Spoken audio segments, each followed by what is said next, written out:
The dragon of Frostpeak had lived for centuries in solitude, perched upon the highest cliff where icy winds carved the mountain like a blade. Legends said she was colder than the storms, she commanded, smarter than the wisest scholars, and crueler than any beast alive. But when she woke one dawn to find a human child standing fearlessly at the edge of her cavern, she realized this encounter would be different. The boy, Marek, no older than 12, held nothing but a small pack and an old wooden staff. His clothes were ragged, his cheeks wine-burned, but his eyes shone with a sharp intelligence that even the dragon found intriguing. "Why do you disturb my mountain?" the dragon rumbled, her voice echoing like thunder cracking through the cliffs. Marek swallowed but did not run. "I came for a test," he said. "The villages below say only the bravest or the foolish come to face you. I want to prove myself." The dragon narrowed her silver eyes. Brave or foolish, it mattered little. Humans always came to steal something: knowledge, power, or glory. She lowered her massive head until her breath, cold enough to freeze tears, brushed his face. "Then answer me this, little spark," she growled. She conjured an illusion of two paths, one bright and golden, promising riches and fame, the other dark and rough, leading into storms and danger. "Which will you choose?" Marek studied both without hesitation. "The dark one," he said. The dragon blinked. "Why?" "Because the bright path is a lie," he answered. "Easy things rarely make anyone great." The dragon tilted her head. Humans rarely saw through illusions, yet this boy had pierced it instantly. Curious, she raised her enormous wings, shading him from the wind. "You're clever," she said, "but cleverness alone is not courage. Follow me." She led him deep into the heart of Frostpeak, where ancient ice pillars glowed with faint blue light and the air tasted of storms. Marek stumbled often, but he never complained. Halfway through the cavern, the dragon stopped before a crack in the ice. Faint crying echoed from within. "A snow wolf pup is trapped," she said. "Save it."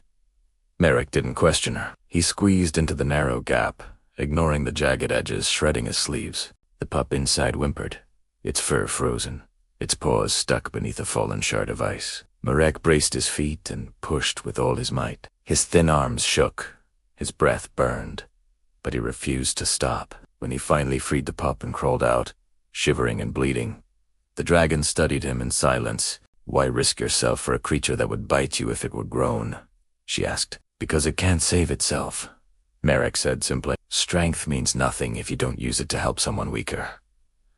Something old and buried stirred within the dragon's chest, something close to respect. For centuries, she had tormented warriors, scholars, kings, and thieves, testing their wisdom, greed, and fear. None had passed her tests. None had shown courage without arrogance, kindness without seeking reward. She lowered her massive talons and let the rescued pup climb atop them. Marek smiled softly as the dragon nuzzled the tiny creature with surprising gentleness. "One last test," she said. She led him outside to a ledge overlooking a cliff so high the clouds looked like drifting silver waves below. Winds roared like angry spirits. "Jump," she commanded. Marek's heart slammed in his chest. For the first time, genuine fear flickered in his eyes. "Will I live?"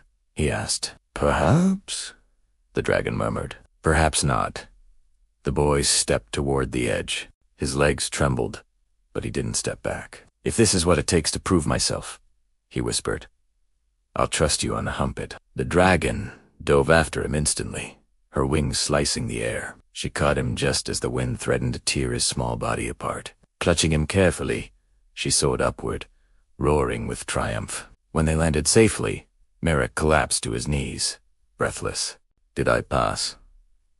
he gasped. The dragon curled around him, her scales shimmering with a warmth rarely seen in her kind. "You passed. Before you jumped," she said. "I only needed to see if you believed in me as much as you believed in yourself." For the first time in decades, the dragon allowed a human to touch her scales. Marek ran his fingers across them, marveling at the cold fire dancing beneath the surface. "Why do you test people?" he asked. Her voice soft. "Long ago, I trusted a human who betrayed me. I vowed never to trust another again. But you are different." She lowered her head beside him. "You came not for power, not for treasure, but for answers about yourself. And in doing so, you answered something for me."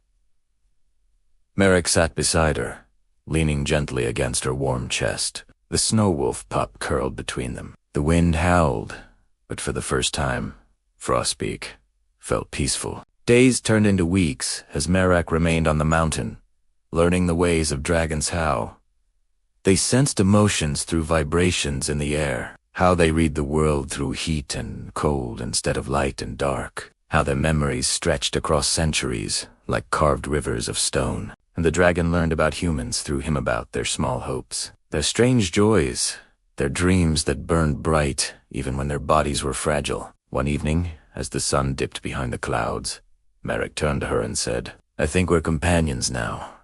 The dragon hummed softly, her silver eyes gleaming. "No, Merrick," she corrected. "We are family." And from that day forward, any traveler who dared approach Frostpeak Mountain heard two voices echoing through the ice, one sharp and young, one ancient and thunderous, laughing together as if they had been bound not by a test, but by destiny itself.